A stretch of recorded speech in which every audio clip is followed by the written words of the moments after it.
Wow. Wow. Well, it is great, my friends, to be in Wilmington, North Carolina.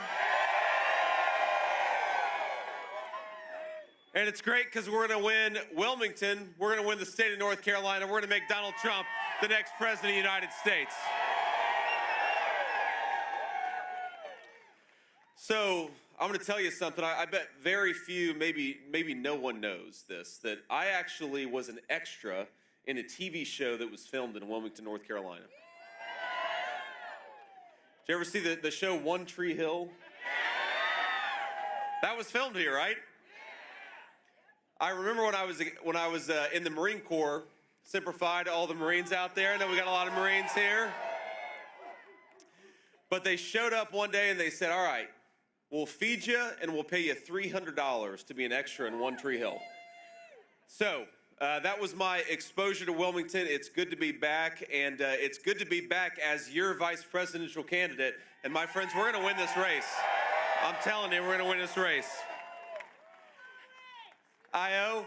Now, I got to say, we got a Middletonian right here. Love you, ma'am. Thank you. Proud of Middletown. And look, here's the thing. I was thinking about this.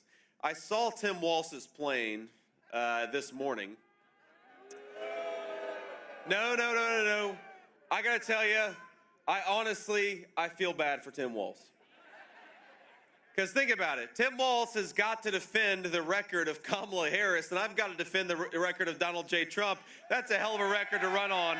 We're proud of him. We're proud of him because he did a good job for the American people. And look, you don't have to agree with everything that I say. You don't have to agree with every policy. You don't have to agree with everything that Donald Trump says. But who can dispute that when he was the president of the United States, we had rising take-home pay, we had low inflation, and we had a secure southern border? Let's get back to it. To my friends in North Carolina, let's get back to those common sense policies. Now, Tim Walz has to defend Kamala Harris.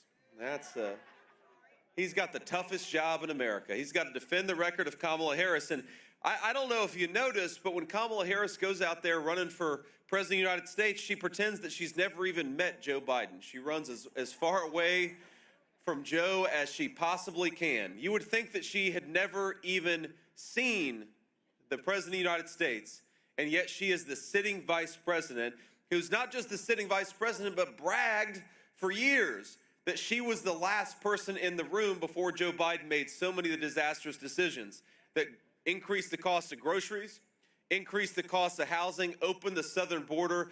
Joe Biden is Kamala Harris, and we're going to fire Kamala Harris, not send her to the White House and give her promotion.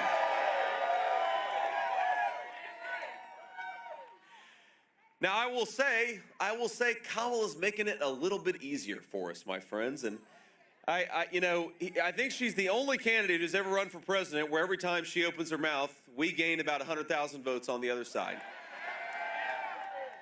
And I believe in about, I'm going to try to be reasonably quick here, because I believe that in about 10 minutes, she's going to do the first non-softball interview that she's ever done on Fox News.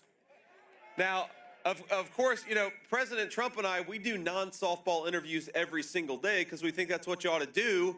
If you want to run for president, you ought to get out there and answer the people's questions and actually do the job of running for president.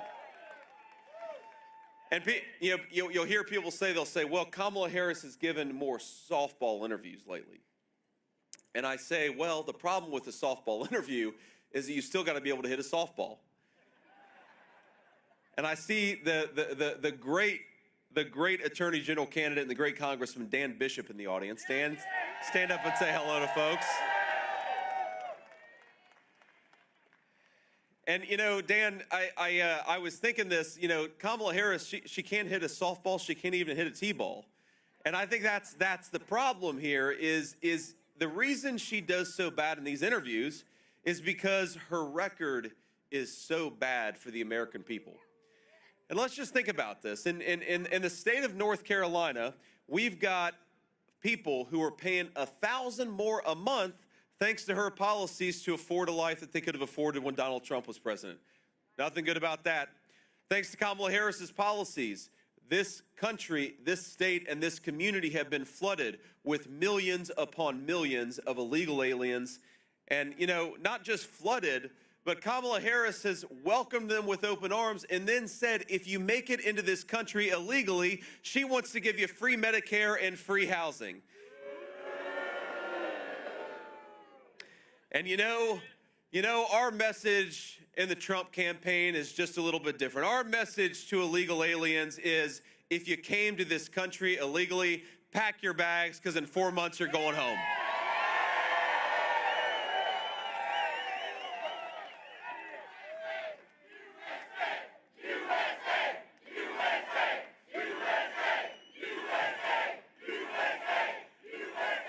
Now, thanks to Kamala Harris casting the deciding vote on trillions of dollars in new spending and going to war on American energy, North Carolina families are paying more for gas, about 25% more than they were when Donald Trump was president. They're paying 25% more for groceries than when Donald Trump was president, and they're paying 53% more for housing than when Donald Trump was president. Now, here is the simple Donald Trump plan to restore a golden age of prosperity in this country. We're going to cut taxes for American workers. We're going to cut down on the terrible regulations that make it harder to hire and create a business in the United States of America. We're going to unleash American energy and lower the cost of fuel and electricity for American families.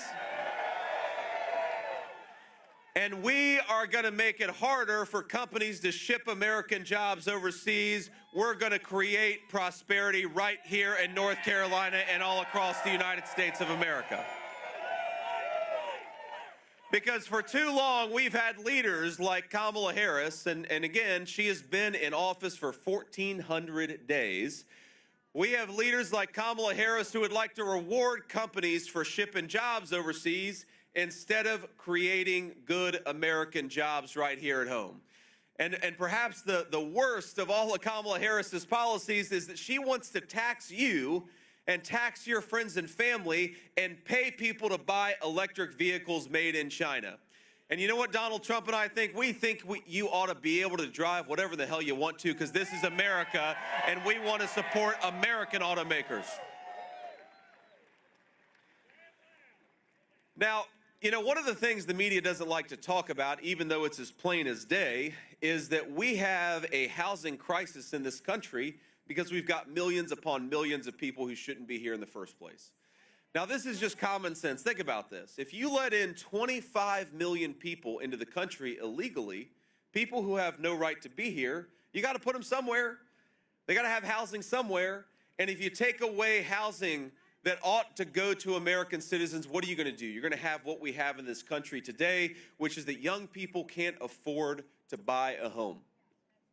And I'm a big believer in the American dream of homeownership. And to all the young people, especially those who are watching at home or watching some of the clips, we are going to fight for American citizens to be able to afford American homes. And it's really actually that simple. You just got to get illegal immigrants out of our country. You've got to put the interests of our citizens first, and then you've got to lower the mortgage interest rates, because thanks to Kamala Harris's policies, the interest rates are just too damn high, and Donald Trump's going to lower them. And here's how we're going to lower them. We're going to lower them because we're going to stop spending money we don't have. We're going to lower them by unleashing American energy, lowering the price of everything. And we're going to lower interest rates by making sure that American homes don't go to illegal aliens. It's very, very simple. It's going to work. It's going to make the American dream of homeownership more affordable. Now, I want to talk to, look, there are all these substantive disagreements that we have with Kamala Harris. There are all these issues where we can say, well, you know, Donald Trump supports lowering taxes on American families and Kamala Harris supports raising them. Donald Trump supports closing the border and building the wall, and Kamala Harris wants to open the border. You know, Donald Trump wants to build a world of peace and stability, and Kamala Harris seems to encourage chaos and war to break out everywhere. But set to the side all these policy disagreements that we have with Kamala Harris, I think the most important thing about Kamala Harris is that she's incompetent. She does not have the competence to be president of the United States. And just think about this. Look, we of course, in the state of North Carolina, but all across the Southeast, all across Appalachia, a lot of folks were hit very hard by Hurricane Helene. And I know that a lot of us are praying people. We ought to say a prayer for those folks. Every single day they're fighting to rebuild their lives. They're fighting to grieve loved ones and rebuild out of a terrible, terrible situation. And look, that storm was a terrible act of nature, but the bureaucratic incompetence that delayed resources getting to people, that was an act of Kamala Harris and failed leadership. And we can't let people forget about it. Now think about this. You know, probably shocked to hear me praise. I'm gonna do something that's gonna really surprise you. I'm gonna say something nice about Barack Obama. In 2010, the lady back here said, "Yeah, I'm shocked by that." Surprised my staff, surprised everybody here. But look, 2010, there was a terrible earthquake in Port-au-Prince, Haiti. 2 days later, the 82nd Airborne was in Port-au-Prince, Haiti. God bless the 82nd Airborne. We had a terrible natural disaster an hour away from the 82nd Airborne, and it took 6 days for them to get to North Carolina. That is Kamala Harris and Joe Biden's fault. It is a disgraceful failure of leadership. When Donald Trump and I are in the White House, it's not going to happen. We're going to send the 82nd Airborne to help our citizens. We're going to have FEMA helping our people, and the American government is going to fight for American citizens once again.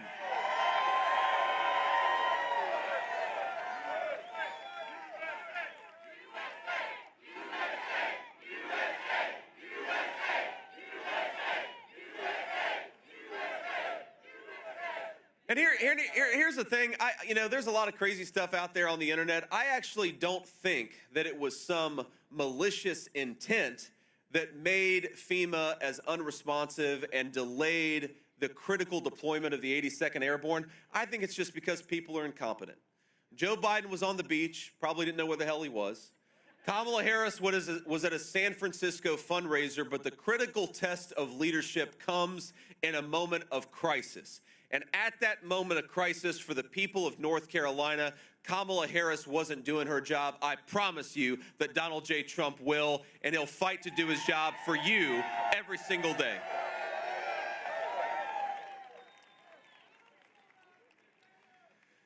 Now, I want to say just a couple more things here before we take some questions. You know, the main thing that I want you to take away from this event today is that, yes, Donald Trump is going to be the president of the United States, and I really do believe that, my friends. I think we're going to win this state. Trust me, those of us in the Trump campaign, the staff, the principals, the people at the top of the ticket, and certainly our man Donald Trump, we're feeling good about this race. And it's because y'all are working hard, and we're grateful for it. But the only way we're to get President Trump and me across the finish line is if we get out there and vote. And I'm going to make a few requests of you. And the first is that I want every single person here to get out there and vote 10 times.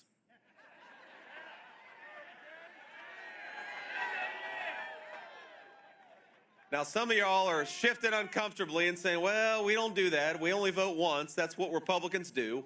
We follow the law. Well, here's the legal way to go and vote 10 times.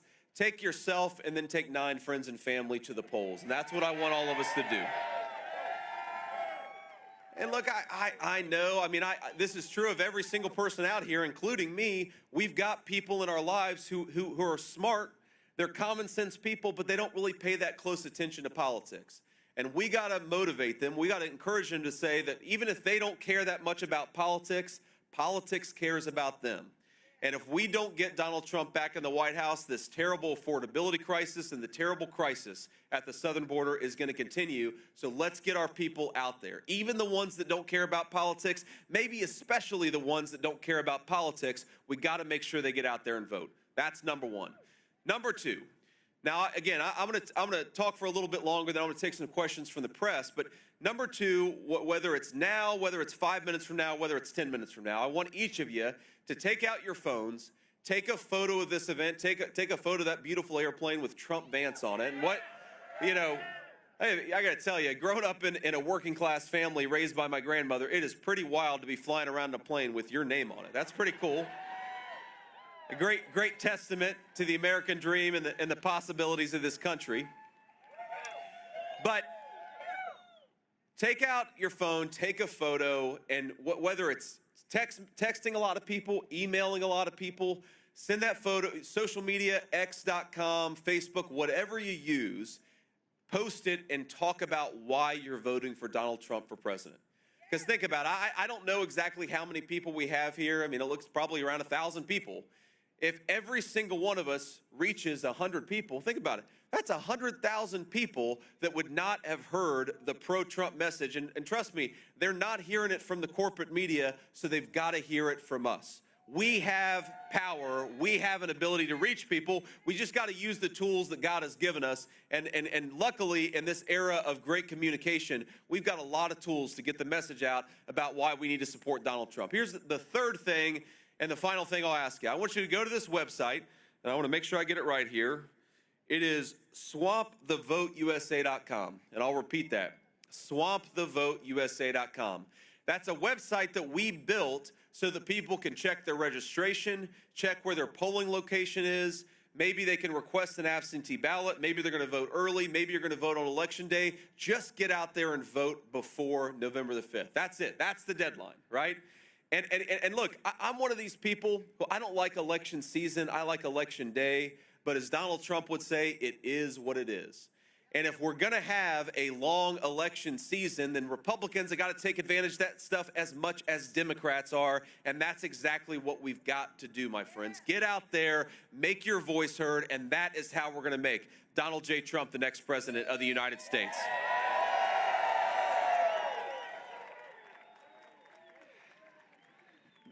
Now, you know, I want to, you know, because I know apparently Kamala's doing this interview with Brett Baer soon on Fox News, and I want to point out an interview that she did about 10 days ago, because I think, frankly, my friends, it blew up the entire narrative of her campaign. And I think all of us here, most of us hopefully know that she's running a dishonest campaign, but there are a lot of folks who are watching this who may not realize that Kamala Harris bears the responsibility for the failures of the Biden administration. And, you know, she gave this interview to The View, and again, it's supposed to be a softball interview, but they said, what would you do differently than Joe Biden over the last 3.5 years? And her answer was, nothing comes to mind. Now, I think, by the way, that should be the slogan of the Kamala Harris campaign, nothing comes to mind, because I think that's unfortunately true.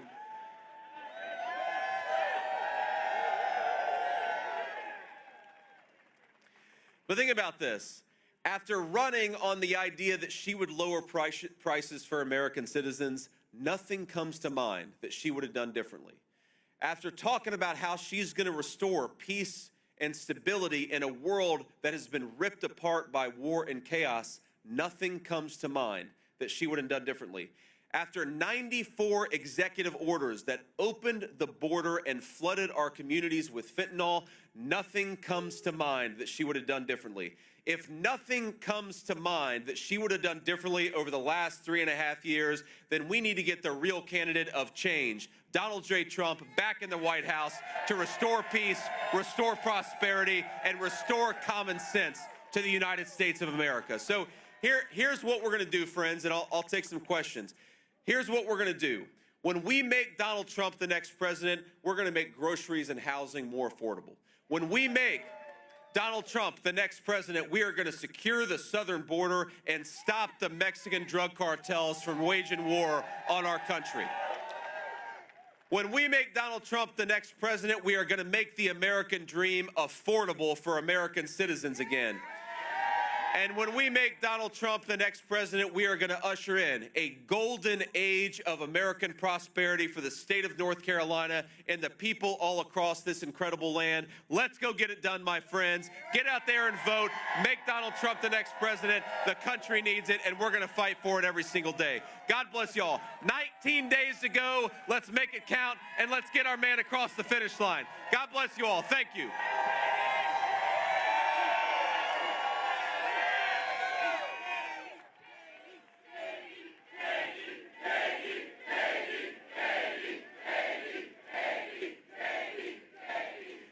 Now, now again, I want to take some questions from the reporters, and I'm going to start with the local reporters, but it's getting a little chilly out here. I mean, this is North Carolina. It's supposed to be a little warmer in mid-October than North Carolina. Maybe it's just been too long since I've been here in mid-October, but I want to, there's a cold front apparently. Thank you, sir. I need to get better weather reporting from my staff before we come out here. But I want to, you know, for all the gratitude that I have for folks for being out here, I just want to say, of course, that the person that I'm most thrilled to have with me, the two people I'm most thrilled to have with me are my beautiful wife and my son, Ewan. And I love you guys.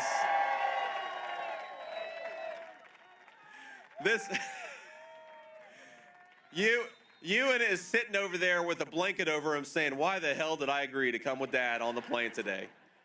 That is not a child built for cold weather. But we love you guys, and as you all know, this is so much fun for me, but it's a lot of sacrifice for the family, and we're thrilled, honey, that you could come with me and bring our beautiful boy. So we love you, and I know the crowd loves you.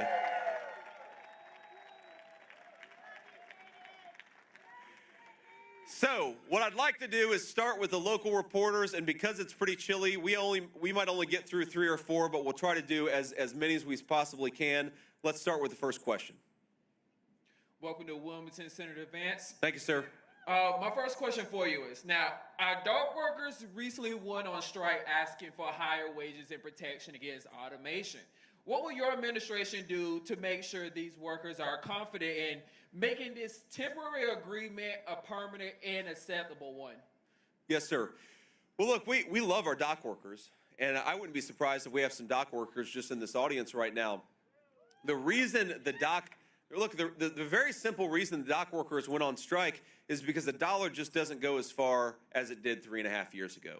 And this is why Donald Trump calls inflation a country buster, because if you think about it, if the dock workers aren't making enough to survive, and then they go on strike, then we can't get the goods that we need. This just becomes a vicious spiral. We've got to get back to common sense economic policies so that our dock workers can thrive and so that everybody can thrive who depends on their very, very important work. Here's what I'd say about this is, look, we believe in technological innovation in the Republican Party. We believe in technological innovation in our country. But I think that we can have technological innovation while protecting the wages of our workers, whether at our ports and our manufacturing facilities. And as a matter of fact, when you have an innovative economy, that leads to higher wages and higher take-home pay for all workers. The problem with the Kamala Harris economy is we don't have nearly as much innovation. We got to get back to the dollar being worth something again. That's going to happen when Donald Trump is president, and we got to get back to innovation in our economy. Thank you. Thanks for the opportunity, Senator Vance. Sydney Schofield from ABC 11. I noticed that Mark Robinson has not been at a Trump-Vance event in quite some time. He's not here today, and frankly, he is falling behind in the polls. Can you clarify if the Trump-Vance campaign still endorses Mark Robinson for governor of North Carolina, and why? Look, the reason, first of all, I think Mark Robinson did a hell of a job with those hurricanes, getting out there and helping people. I thought that was very admirable. And I really appreciate that. But look, my view on this issue is that who the North Carolina voters make their next governor is up to the people of North Carolina. What I'm here to do is to persuade them that they need to make Donald Trump their next president, and I think that's what they're going to do. And we're going to keep on fighting for that every single day. Thank you, ma'am. Welcome to Wilmington, Senator Vance. I'm Delaney Tarpley with WECT News.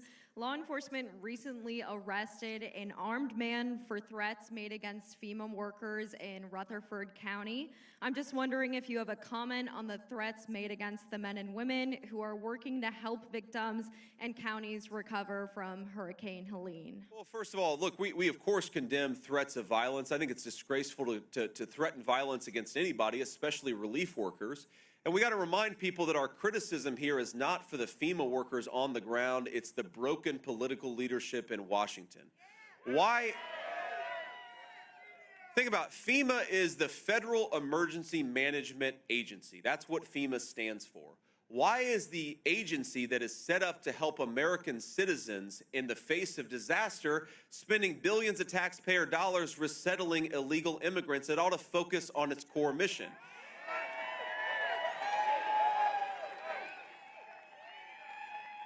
Why is the leadership of FEMA focused on resettling migrants instead of preparing and presetting resources for the next storm? That's a failure of leadership. It's not a failure of people on the ground who are trying to help people. But I will tell you, if you know somebody in Western North Carolina, I imagine pretty much everybody in this crowd knows a lot of folks in Western North Carolina. A lot of them will say a week and a half into the storm, they didn't see anybody. They weren't getting any help. They weren't getting any relief. So the scandal here is not that a crazy person, as much as we condemn him, threatened violence. That's always a bad thing. The scandal here is that people in Western North Carolina went days and weeks without the help of their own government, and that's what we have to fix, and we will when Donald Trump is president.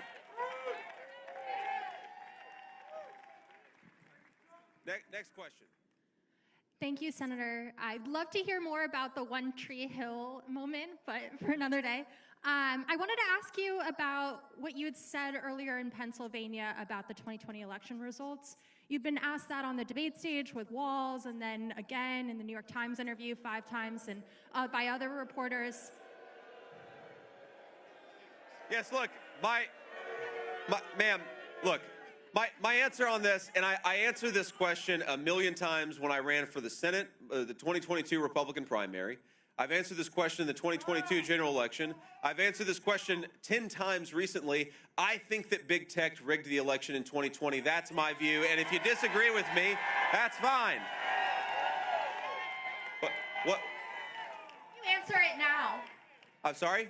Why did you answer the question now? Why did you say no when you didn't say it before? I've given that exact question for years. And this is such a preposterous thing that the American media does. I have given this answer to this question for literally years, and the American media wants to focus on what happened 4 years ago than the fact that North Carolinians can't afford groceries. I think that's a disgrace. Do your job and focus on the problems the American people care about rather than bullshit from 4 years ago.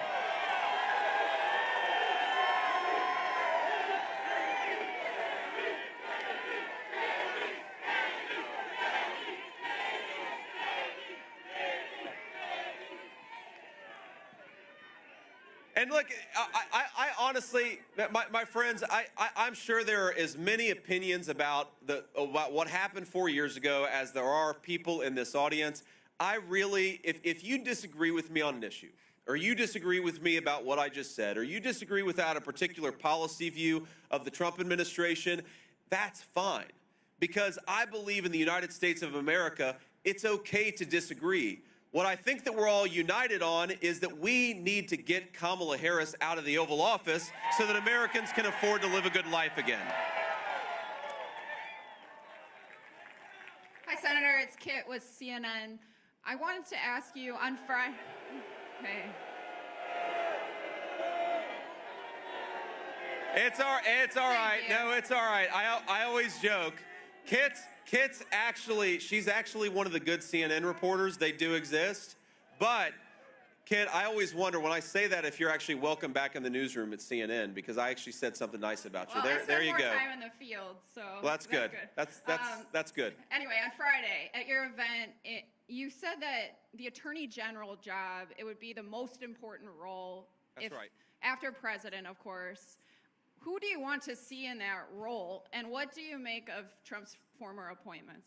Kid, I'm not going to make any news about who we're looking at for Attorney General. Obviously, the president makes the final decision, but we're looking at a lot of good people.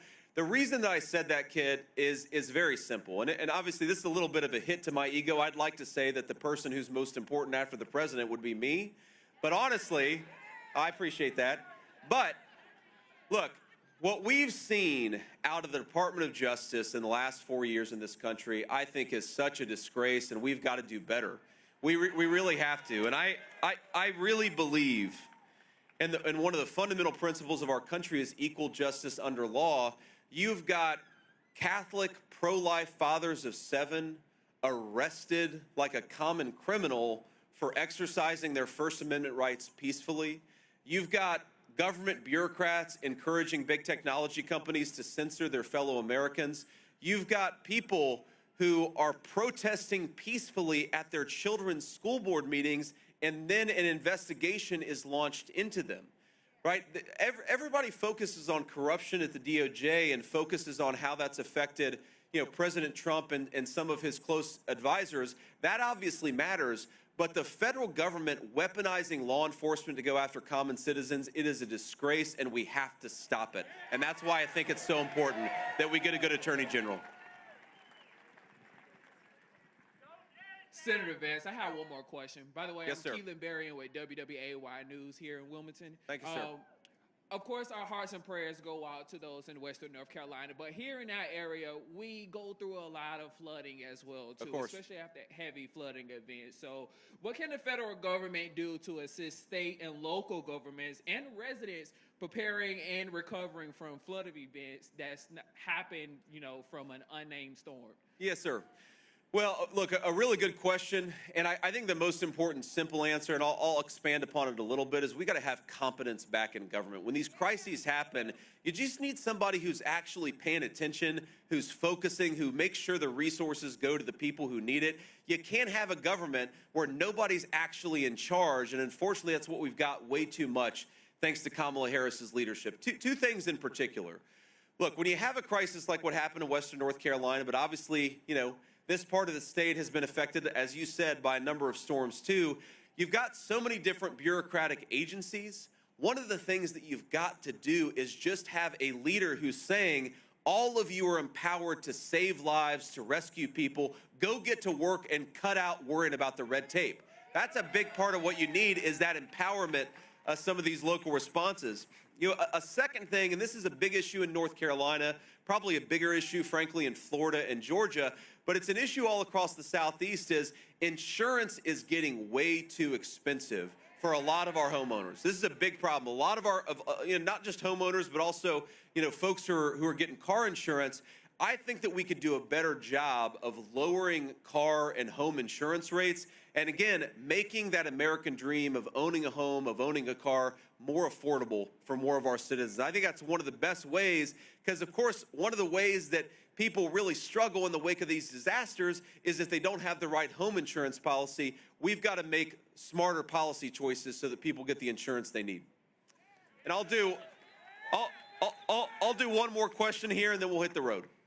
Thank you, sir. Alec from NBC News. You noted yesterday in Pennsylvania what we've seen in public polling, which is that there seems to be a pretty stark gender gap between your campaign and Vice President Harris's. I was curious if you could speak to what you think is behind that. Why do you think there's such a discrepancy between men and women in this election?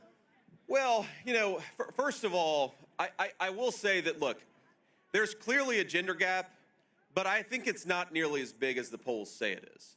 And I think that's important to point out is, look, I think we're going to get a lot of women supporting the Trump-Vance ticket.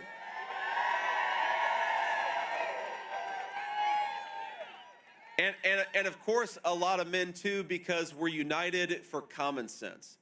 And I think that, one of the arguments that I think we can make better, especially to women voters, it matters to all voters, but I think in particular to women voters, especially moms of small children, is we see that moms care a lot about public safety.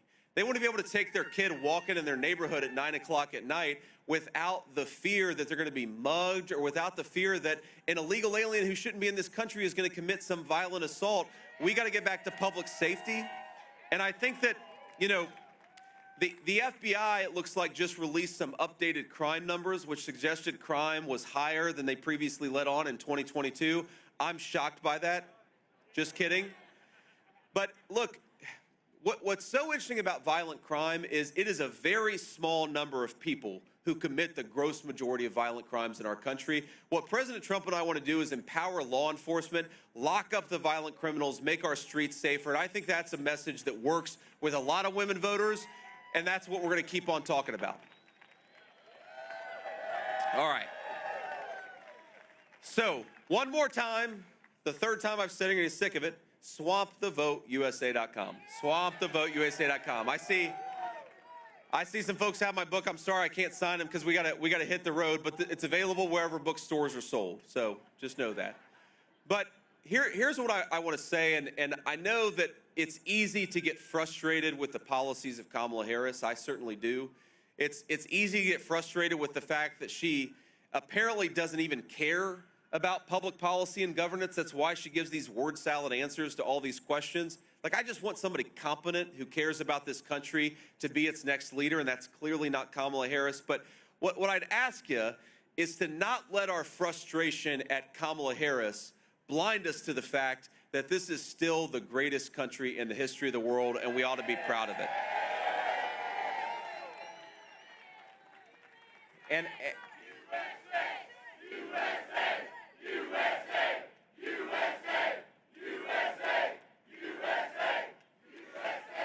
I see my beautiful son over there, and he's I'm sure annoyed that his daddy's embarrassing him right now. But one of the coolest things about running for vice president is that I've gotten to see the country from the perspective of my 7-year-old, my 4-year-old, and my 2-year-old. We go around, we talk to a ton of people. We sort of, we were at a small business earlier today buying some dog treats for our dog in rural Pennsylvania, and now we're here in beautiful North Carolina watching a pink and purple sunset. I mean, this is an incredible country that we have. It's the most beautiful country in the world. But it is also a country where we have incredible natural resources. I mean, resources the Chinese and the Russians would literally kill for, and in some cases have. And of course, the best natural resource of all is that we have the best people anywhere in the world. The only thing, my friends, the only thing that is broken about the United States of America is the failed leadership of a generation of politicians like Kamala Harris. So I'd ask you, we've got 19 days to go. Let's spend every single one of those days fixing the broken leadership and giving the American people a president who is fit to lead this great nation. That's Donald J. Trump. Let's work our tail ends off and get it done. God bless you all. Thank you for having me, and we'll see you soon, North